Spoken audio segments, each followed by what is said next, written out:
Hello everyone, welcome back to our class. Students, we are learning about chemical equations and balancing of chemical equations. Yes, in earlier class we have learned about balancing chemical equation and what information we will get from the balancing chemical equation. So now in this session we are going to be learn what the interpret a balanced chemical equation, nothing but which information detailedly we observe, we obtain from the balancing chemical equation. So let me take one example of balanced equation and let me see that what we are going to be observe from the balancing chemical equations. So let me start our session, and by the end of this session you will understand the what are the detailed interpret of the balanced chemical equation. Yes, let me start our session. So today we are going to be discuss about interpreting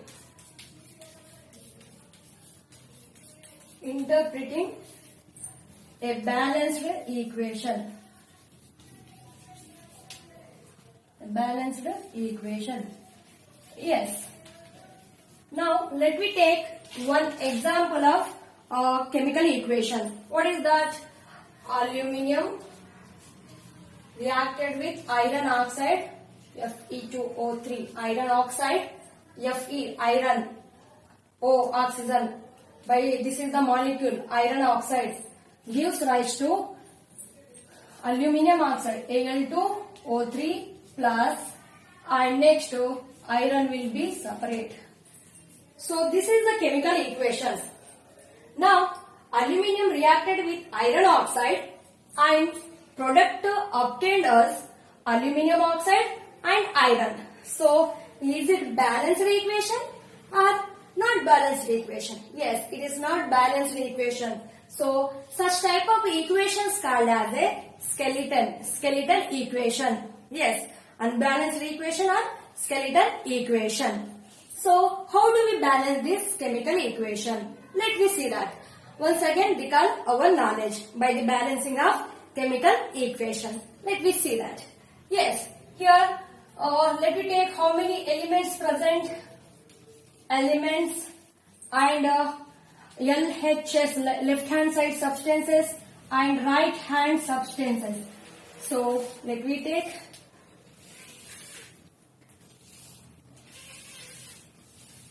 yes. Let me see that elements what present in the left side of the arrow mark in this chemical equation. Yes, aluminium and iron and oxygen. Separately we have to write the atoms. Not we should write Fe2O3 directly here. Yes, we have to separately. Iron is separate and oxygen is separate. But we should not. While we are balancing the equation, we should not separate it. Okay. So let me take that example. And left hand side, how many aluminiums present? 1. And right hand side, 2 aluminiums. Yes. Iron, how many are there here? 2 irons. And how many here? 1 iron. Oxygen, 3 oxygens. Here how many oxygens? 3 oxygens present. Now which are not balanced? Yes, aluminium is not balanced both sides and iron also not balanced both sides. Then how do we balance? This is before balancing. Before balancing we observe this table. Next, after balance, let me see that. After balance, after balancing. So elements, what elements? Let me take. Students, you can write this, you can draw these two tables and you can put the substance, how many are there, LHS side, RHS side, before balancing. Next, after balancing, elements, left hand side, how many substances, right hand side, how many substances present. So let me draw one more table. Then elements, what will be? Same elements. Elements will never change. Aluminium, iron, oxygen. So let me start the balance the equation. This is after balancing. Yes. Now aluminium how many? 1. 1 aluminium left side and 2 aluminium right side. Then how do we balance? Let me see that.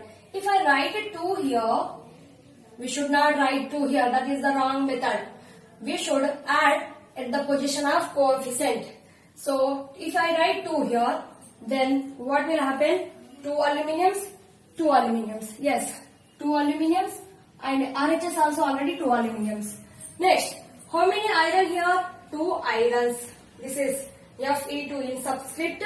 2 is there. Down of the iron, that is iron 2 atoms. So 2 irons, and here 1. So if I write here 2, should not write here 2. Keep it in mind. So you have to write 2 here. Then if I write 2 here, 2 irons. Now look at this left hand side 2 irons and right hand side 2 irons. So 2 and 2. So now it is balanced or not? Yes, it has balanced. Next come to the oxygen. 3 oxygens. So here 3 oxygens and here also 3 oxygen. So 3 oxygen, 3 oxygen.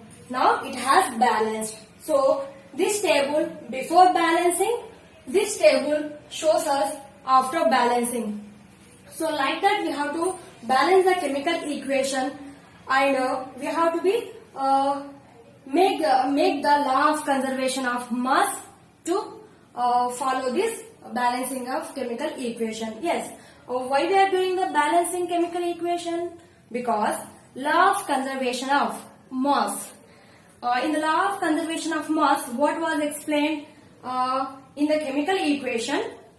The atoms or substances never be destroyed, never be created. So that's why we should balance the chemical equation. Then we have to go further about the interpreting a balanced chemical equation. So let me see that how do we interpret the balanced chemical equation. Students, I hope you understand these 2 tables before balancing and after balancing the chemical equation. So this you should follow while you are doing the balancing chemical equations. Yes. Let me see the how do we interpret the balanced chemical equation. Let me see that.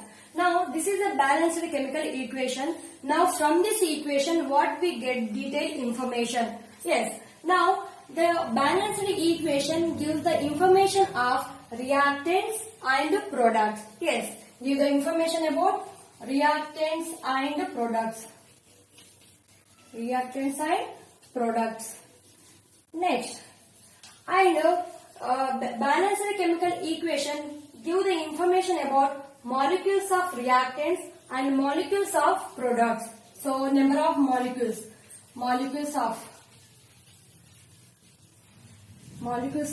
ratio of reactants and products means how many molecules involved in the reaction, and how many molecules present in the reactant side and how many molecules obtained in the product side. So that information we will get from the balanced chemical equation. Next, third one, and if the mass is given in unified mass of the elements, mass of the molecules expressed in unified mass, then we can understand the reactant masses and the product masses. So we can know the mass of the reactants and products. We will get the information about mass of the reactant and mass of the product. What is the meaning of mass? The quantity of the substance is called as a mass. Yes. So mass of the reactants we can know about the balanced equation, and what mass of the products also we can get the information. Next, if a mass is expressed in gram, then we have to use the molar mass concept, and then we can get the information about the reactant molar mass and product molar mass. Yes, molar mass of reactants, and products. Molar mass of reactants and products we will get from the balanced equation. Next, if gas evolved from the equation. So in this equation not any gas evolved, but some equations gas liberated, some chemical equation gas liberated. Then how do we express the what do we get the information? Yes, we will get the information about volume of the gas,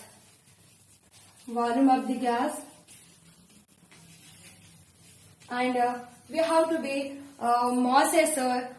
We have to express in the volume of the gases, means mass of the gases whatever liberated at the standard temperature and pressure condition.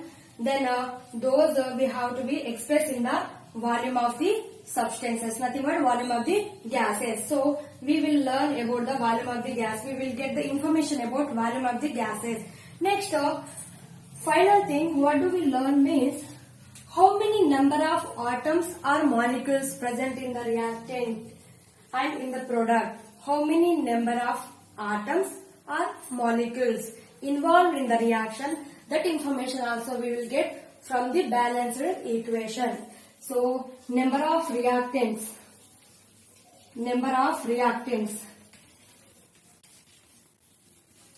are substances,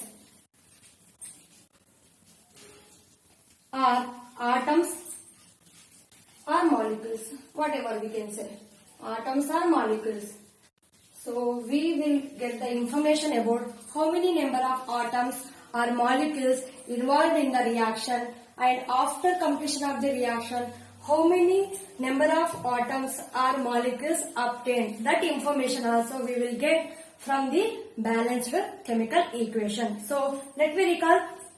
From the balanced chemical equation, we can know the information of reactants and products. Next, how many molecules will be there?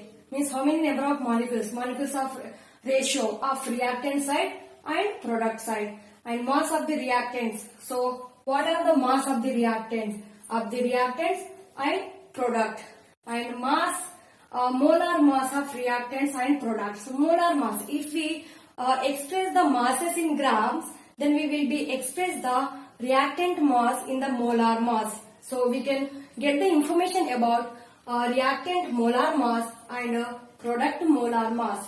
Next, if any gas evolved in the reaction means, then we express the mass of the gases in the particular temperature and pressure condition. Then we can express in the volume of the gas. Yes. Next, how many number of reactants and products involved in the reaction. That information also we will obtain from the balanced equation. So student, I hope you understand this interpreted balanced equation. That even we can get the information from the balanced equation. This all information we will obtain from the balanced equation. So in the examination they may be asked you a question. So interpret a balanced equation. Write about it. So you have to write this information. I hope you understand about the balancing equation. So thank you.